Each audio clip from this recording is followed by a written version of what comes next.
gonna shoot a puppy, are you, Jack? Yeah, in the face. Why? A villain being evil just for the sake of being evil is boring, right? Well, that's what I thought and mentioned in my last video about Turbo from Wreck-It Ralph, and I couldn't have been more wrong. Many of you said that having a villain who's just unapologetically evil, no tragic backstory, no redemption arc, feels like a breath of fresh air in today's movie landscape, where every bad guy needs some heartwarming, I'm not really bad explanation. And yeah, you were spot on with your example, Jack Horner from Puss in Boots: The Last Wish. I was wrong, and people can change, but not Big Jack Horner. And that's also what makes him a legendary villain. Today, we're going to explore why Jack Horner is the ultimate irredeemable villain. We'll break down his motivations, how he contrasts with other characters in the film, why he's both terrifying and funny AF, and finally, how to write a villain as unredeemable as Jack Horner. In the movie, our eponymous protagonist, Puss in Boots, is met with resistance from three antagonistic forces: Goldilocks and the Three Bears, Death, and Jack Horner, each of which in turn plays the role of a villain, albeit in ways entirely unique to one another. Goldilocks and the Three Bears are portrayed as sympathetic villains, as while they are a crime syndicate seeking the wish, they are also an endearing family shown to care for one another. Death is personified as an anthropomorphic wolf, armed with two scythe-like sickles and dressed in a reaper-like hood that physically manifests Puss's struggle with his own mortality. But Jack Horner? Jack is a nut job, chaos in its purest form, with no rules, no purpose beyond his own selfish gain. I don't even think Jack always knows why he does what he does. And somehow, sometimes, I can even relate to that. Many characters, even the good guys in the film, show at least some villainous traits, because they're all after one thing: the wishing star. A magical artifact that grants one wish to whoever reaches it. But they have real reasons to act selfishly or inconsiderate now and again. Puss wants to cheat Death, Kitty craves trust, and Goldilocks seeks belonging. Their motives are rooted in fear, trust, and love. But Jack Horner can't give a rat's ass about any of these so-called motivations. He's built, well, differently. Firstly, he had a tragic childhood. Just kid. No, I never had much as a kid. Just loving parents, and stability in a mansion, and a thriving baked goods enterprise for me to inherit. Useless crap like that. He literally had everything and wanted for nothing. But still, absurdly, Jack Horner's driving force is a need for more, to own all the magic in the world, and not to redistribute it like a gigantic Robin Hood. He just wants it all for himself, and as far as I can tell, this greed sparked the day he got a little less attention than a magical puppet boy, and turned into a raging fire. But, I mean, he was probably a bad egg from the start. Just look at the faces of his parents on the left and right of the stage. They've given up on him a long time ago. Poor bastards. Even as little Jack Horner, we can see he's at least somewhat of a narcissist, losing his marbles when he doesn't get all the attention. At this moment, instead of realizing that the lack of applause he's getting is because of his nursery rhyme and thumb and plum trick becoming very old hat, he put in his thumb and pulled out a plum. He comes to another conclusion, and of course, the wrong one. He needs magic, and then he'll also be adored like the dancing puppet. It's not cute. I don't want to call him a spoiled brat because that would give his parents too much blame. This little Horner is put together from greed, envy, and lust, three of the actual 7 deadly sins, like a demonic Powerpuff Girl. His greed drives him to hoard magic, his envy fuels his obsession with outshining others, and his lust for power blinds him to morality. But still, I don't think that's what makes him irredeemable. So what is a redeemable character? In the movie, Goldilocks exemplifies a redeemable character. Despite her flaws and villainy born from a lack of love, she shows potential for change and finds redemption by realizing the bears are her true family, and doesn't need the wishing stars, a theme that also extends to Puss and Kitty, though we're not here to talk about them today. They have the ability to change. They know the meaning of it. Whereas Jack probably thinks change is what you get when you pay a nickel for a $10 pie. Not that that little bastard has paid for anything in his life. When Jack grows up, things get even more out of hand. He grows into a big boy, literally. Physically, Jack's character is both intimidating and unsettling. That baby face of a spoiled boy that's never grown up, perched on the body of a giant with hands the size of boat paddles. The character design is actually so disconcerting, almost badly drawn, now that I think of it. It lingers with me like a fuzzy nightmare. Is it just me? You can tell me if it's just me. Please, tell me it's not just me. And then there's that purple-stained thumb he got from putting into so many pies. Oh lordy, why does that freak me out so much? It reminds me of the way the fingers of some witches in movies are stained black because they handle opium from poppy fields too much to brew their potions. To me, it hints at his addiction to evilness and his way of life, because, come on, pressing your thumb into a pie that way to test it is just not right. Nor practical. It's disgusting. But what's great about that action, and what really adds to the character's evil nature, is that the whole act of testing the pie is a thumb-down action. Whether the pie is good or bad, negativity and judgment is already built into the gesture. I pronounce this batch delicious. Jack is bad to the bone. There's no denying that Jack Horner is a bad person. We get shown this time after time without any hint of subtlety. Jack's disrespectful and destructive attitude toward magic. In fairy tale worlds, magic is supposed to be sacred. In all the stories with magical items, they're handled with the utmost care and reverence. Take for instance the Elder Wand from Harry Potter, which is only wielded by those worthy of its loyalty, or the One Ring from The Lord of the Rings, protected with extreme caution as it holds immense power capable of changing destinies. Jack Horner gives 0 Fs about that. First, there's the Lilliputians from Gulliver's Travels he kinda put on display inside one of those bottles with the ships inside. Those are real-life people, so I really hope he punched some air holes, but it's a glass bottle, so I guess not. And let's not forget about the magnificently curated presentation of baby unicorn horns, and what he used them for later. He's a freaking maniac, and I love it. And let's not forget Excalibur and the Phoenix. The Phoenix, a symbol of rebirth and new beginnings, he uses as a flamethrower, a tool of utter destruction, the literal opposite of what the Phoenix symbolizes. And then there's Excalibur, the sword in the stone, which can only be removed by someone worthy. In legend, that person is King Arthur. Well, Jack Horner got his gigantic hands on it too, but the sword is still in the stone. To me, this is one of the biggest tells that rules, especially magical ones, mean nothing to Jack Horner. He does what he wants, how he wants, when he wants it.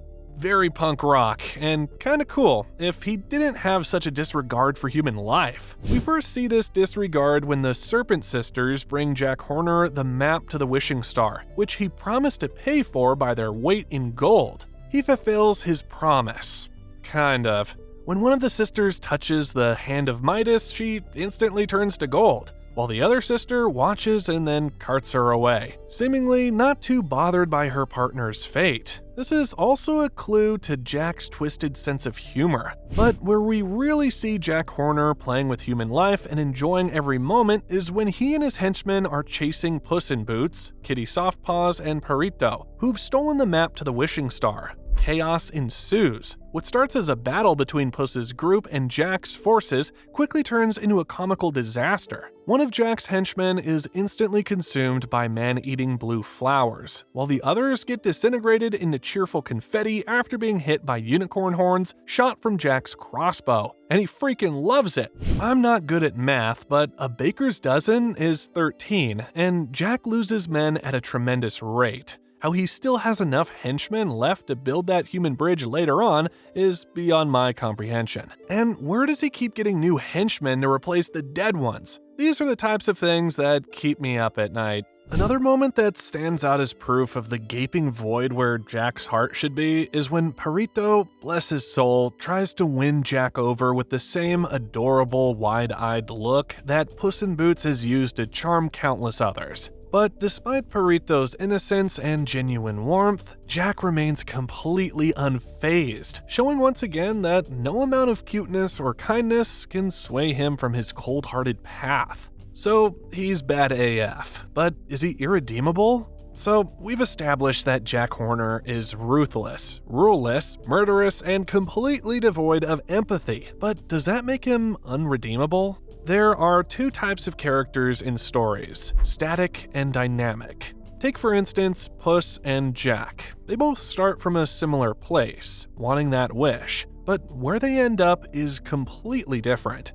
Puss learns to value life, embrace companionship, and reject selfishness, evolving into a better version of himself, making him dynamic. Jack Horner, on the other hand, well, nothing happens, and when he dies, he's still the same purple-thumbed psychopath. Static. And unredeemable villains are always static characters. Even Darth Vader, one of the most famous villains, is dynamic and has a reason for being the way he is. His fall to the dark side stems from fear of loss, love for Padme, and a misguided desire to protect those he loves at all costs. Jack is static and almost the complete opposite of Darth Vader, but static doesn't mean boring. For Jack, being evil is just a good old hobby, a way to pass the time, which isn't a bad thing, even though Jack is a character who learns less than nothing throughout the film. He still plays a pivotal role in the story's dynamic. His unchanging greed and selfishness force the heroes to confront their own flaws and grow. But that's not all. His over-the-top arrogance, unapologetic cruelty, and downright ridiculousness make him funny AF.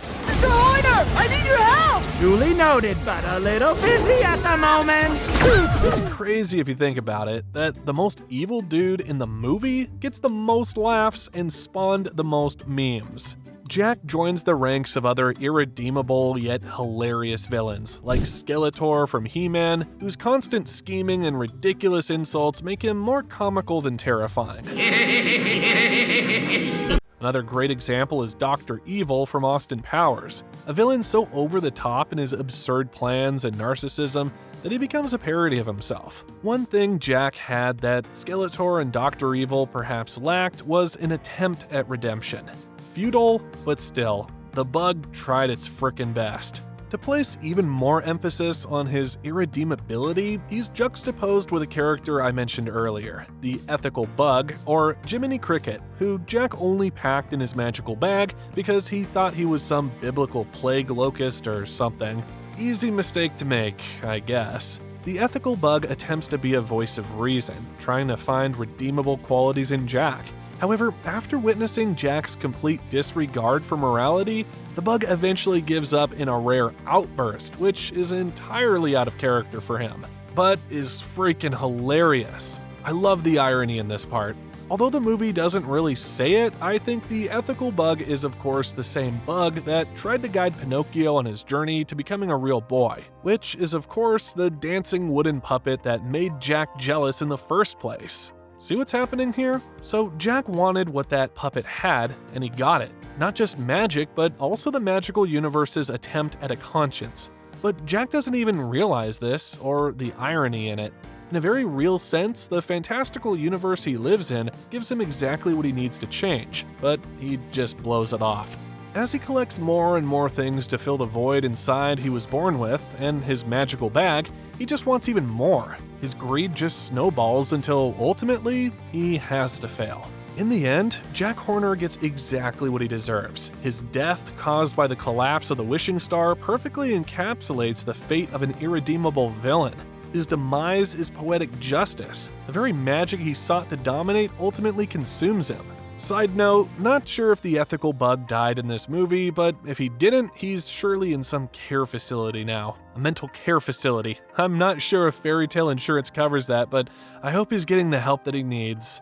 Okay, so why would you want to replicate an irredeemable villain in your story? And how should you go about it? There are three main reasons, in my opinion, that irredeemable, psychotic villains work.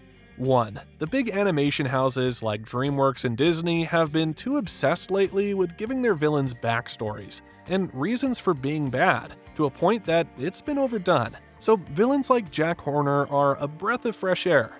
2. It will make your hero shine. When you've got an irredeemable villain, someone who's completely beyond saving, it puts your hero's qualities like growth, empathy, and resilience into the spotlight. The contrast between a villain who refuses to change and a hero who overcomes their flaws makes the hero's journey stand out even more, showing just how far they've come by comparison.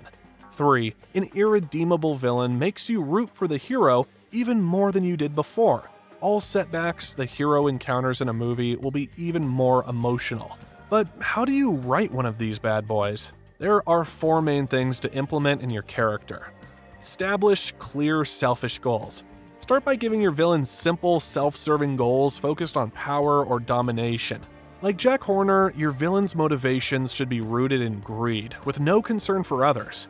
Emphasize ruthlessness. Show your villain making unforgiving decisions and acting with complete disregard for others. Have your villain sacrifice allies or destroy without hesitation, just as Jack Horner does. Avoid redemptive qualities. Resist the urge to give your villain any sympathetic backstory or qualities. Keep your villain devoid of empathy or regret. Use contrast to highlight villainy. Surround your villain with more nuanced characters to make their evil stand out more. In other words, contrast your villain with complex characters, much like Goldilocks' growth emphasizes Jack's static nature. To help you, here's a list of characteristics your irredeemable villain should never have. If your character exhibits any of these traits, they're not truly irredeemable and might need some reworking. Empathy. Your villain should never show concern for others or relate to their pain. Regret. They should have no remorse for their actions, no matter how evil. Sympathetic backstory. Avoid giving them a pass that makes the audience feel sorry for them. Moral complexity. Keep their motivations simple and self-serving, like greed or power, without moral dilemmas. Change or growth. They should not learn lessons or change their ways over the course of the story. Relationships. Your villain should not form genuine bonds or show affection for others. Vulnerability. They should never show emotional weakness or doubt. Humility. Arrogance and entitlement should define their personality. They must believe they're always right. Desire for redemption. They should have no desire to make amends or redeem themselves. Moral code. Unlike some villains who follow a personal set of ethics, an irredeemable villain should disregard any moral code. That's it for today's lesson, and there you have it. Big Jack Horner is the perfect irredeemable villain. No empathy, no growth, no humanity, just pure exaggerated evil. That's what makes him hilarious and terrifying all at once. While Jack stays an unapologetic bastard, everyone else around him gets to grow, proving sometimes a villain doesn't need layers, just a big dose of unapologetic chaos to make the heroes shine brighter. If you found this breakdown of Jack Horner's character helpful, make sure to like, subscribe, and comment below with your favorite irredeemable villains.